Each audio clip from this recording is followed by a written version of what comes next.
कश्मीर धरती का स्वर्ग, एक जन्नत। लेकिन ऐसा क्या है कि लोग 2 बार सोचते हैं यहाँ आने से पहले। इस वीडियो में हम कश्मीर के कुछ मोस्ट पॉपुलर प्लेसेस को विजिट करेंगे, ट्रांसपोर्टेशन, होटल्स, फूड्स के एक्सपेंसेस के बारे में भी डिस्कस करेंगे और कुछ स्कैम्स के बारे में भी बात करेंगे। एक गारंटी मैं आपको जरूर दूंगा, अगर आप ये वीडियो कंप्लीट देख लोगे तो आप अपनी कश्मीर की ट्रिप बहुत ही बेहतर तरीके से प्लान कर पाओगे।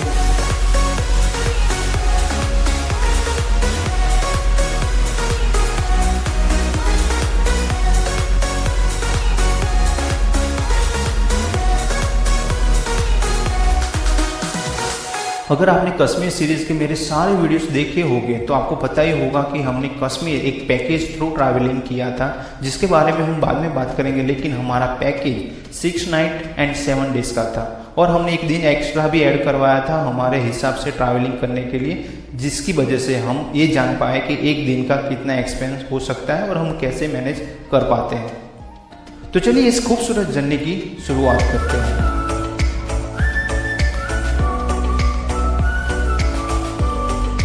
First week of June 2022 Ahmedabad से बाई राजधानी एक्सप्रेस हम दिल्ली पहुंचे, जिसकी टिकट पर पर्सन करीबन 2400 रुपये थी। दिल्ली से मेट्रो थ्रू एयरपोर्ट टर्मिनल 3 पहुंचे, जिसकी टिकट 60 रुपीज़ थी। दिल्ली से 4 बजे हमारी एयर एशिया की फ़्लाइट थी, जिसने हमें 1.5 घंटे में श्रीनगर एयरपोर्ट पहुंचा दिया था। फ़्लाइट की टिकट करीबन 5500 रुपीज़ के आसपास थी। अगर आप दिल्ली से श्रीनगर बाई ट्रेन जाना चाहते हो तो आपको दिल्ली से पहले जम्मू तवी और वहाँ से बनिहाल जाना पड़ेगा और बाद में आप पब्लिक प्राइवेट ट्रांसपोर्ट यूज़ करके श्रीनगर पहुँच सकते हो। दिल्ली से श्रीनगर की बस भी एवरीडे चलती है, जिसका चार्ज ऑलमोस्ट 2000 या 2200 रुपये के आसपास होता है, जिसमें 20 घंटे का टाइम लग सकता है। श्रीनगर में डल लेक के आसपास बहुत सारी होटल्स अवेलेबल है, जिसमें अच्छी होटल आपको 2000 या 2500 के आसपास जरूर मिल जाएगी। लेकिन अगर आप JKTDC through online hotel booking करवाओगे तो उसमें आपको 1800 रुपये से प्राइस रेंज स्टार्ट होती है, जिसकी लिंक मैंने वीडियो के डिस्क्रिप्शन में दे दी है। मेरा सुझाव है कि अगर आप 1-2 महीने पहले कश्मीर ट्रिप प्लान कर रहे हो तो JKTDC सबसे बेस्ट ऑप्शन है, क्योंकि उसकी प्राइस हर सीजन में सेम ही रहती है। 4 जून शाम के टाइम पे हम श्रीनगर पहुंच चुके थे। डल लेक के घाट नंबर 6 के सामने हमारी होटल सनशाइन, जो हमारे पैकेज के अकॉर्डिंग अच्छी नहीं थी, हमें रूम की क्वालिटी बिल्कुल पसंद नहीं आई। बाद में डिनर के लिए हमें दूसरी होटल जाना पड़ता था, जो बहुत ही बड़ा सदमा था हमारे लिए। लेकिन ये तो होना ही था। हमने अजय मोदी का जो पैकेज बुक करवाया था, वहाँ पर भी थोड़े बहुत प्रॉब्लम हुए, लेकिन वो सब मैं यहाँ बात नहीं करना चाहता, क्योंकि इतनी खूबसूरत जगह पर हम अच्छी बात करते हुए कश्मीर की कश्मीरियत को एंजॉय करेंगे। नेक्स्ट डे 5 जून को हम ब्रेकफास्ट करने के बाद गुलमर्ग जाने के लिए निकल चुके थे।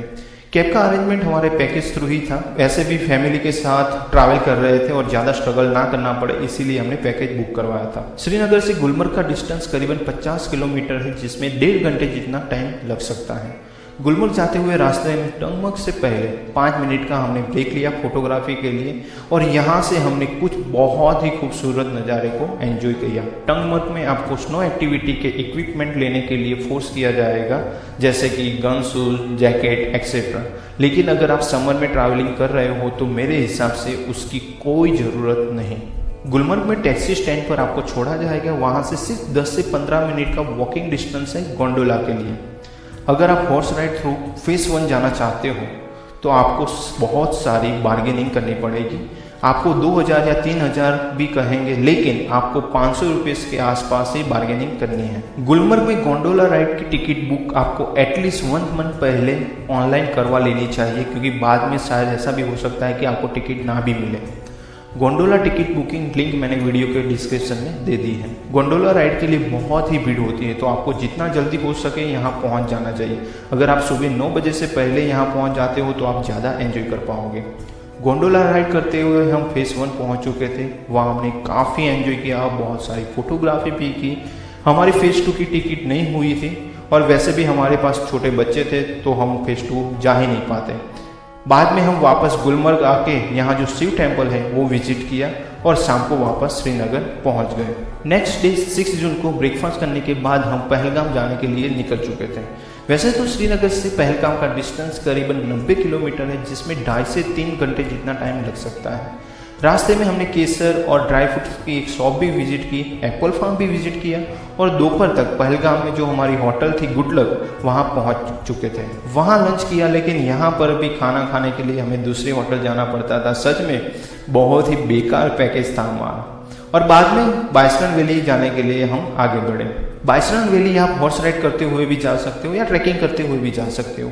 हमारे ग्रुप के मेंबर ने पोनी राइड की थी जिसकी प्राइस पर पर्सन 800 रुपीज़ थी, लेकिन वो बहुत ही ज़्यादा थी। आप जरूर नेगोशिएशन करना, 500 के रुपीज़ के आसपास आपको पोनी राइड जरूर मिल जाएगी। लेकिन मैं अकेला ट्रैकिंग करते हुए आगे बढ़ा और बहुत सारा एंजॉय करते हुए मिनी स्विट्जरलैंड मतलब बाइसरन वैली पहुंच चुका था, जिसमें मुझे करीबन 1 घंटे जितना टाइम लगा था।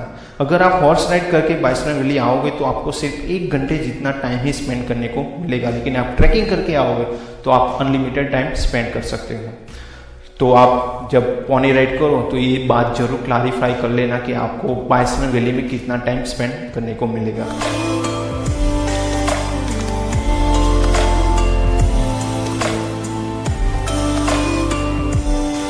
नेक्स्ट डे 7 जून को